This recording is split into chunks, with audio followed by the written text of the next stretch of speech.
નમસ્કાર દર્શક મિત્રો, જી ટીવી ગુજરાતી ન્યૂઝમાં આપનું હાર્દિક સ્વાગત છે। હવે જોઈશું સમાચાર વિગતવાર। ડાયમંડ સિટી તરીકે ઓળખાતા સુરત શહેરમાં એક શરમજનક ઘટના સામે આવી। આનંદ પાર્ક સોસાયટીમાં વસંત પંચમીમાં સરસ્વતી પૂજાના પવિત્ર અવસર પર આયોજિત એક કાર્યક્રમમાં ભક્તિને બદલે અસભ્યતા પીરસાતા સ્થાનિકોમાં રોષ જોવા મળ્યો। ધાર્મિક કાર્યક્રમના નામ ઉપર સ્ટેજ ઉપર મહિલાઓ પાસે ઠુમકા લગાવવામાં આવતા સમગ્ર વિસ્તાર ચર્ચાનો વિષય બની ગયો। આનંદ પાર્ક સોસાયટીમાં વિદ્યાના દેવી માં સરસ્વતીની આરાધના માટે કાર્યક્રમનું આયોજન કરાયું હતું। ભક્તિમય માહોલને બદલે આયોજકોએ સ્ટેજ ઉપર વિવિધ સદાનો વરવો નમૂનો રજૂ કરી દીધો।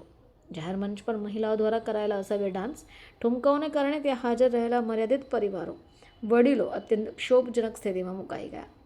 નાના બાળકો અને મહિલાઓ પણ આ કાર્યક્રમમાં હાજર હતા, જે ખૂબ ગંભીર બાબત છે। આયોજનો સામે સોસાયટીના જ કેટલાક જાગૃત નાગરિકોએ નારાજગી વ્યક્ત કરી છે। આ ઘટનાનો વિડીયો હાલ તો સોશિયલ મીડિયામાં ખૂબ વાયરલ થઈ રહ્યો છે।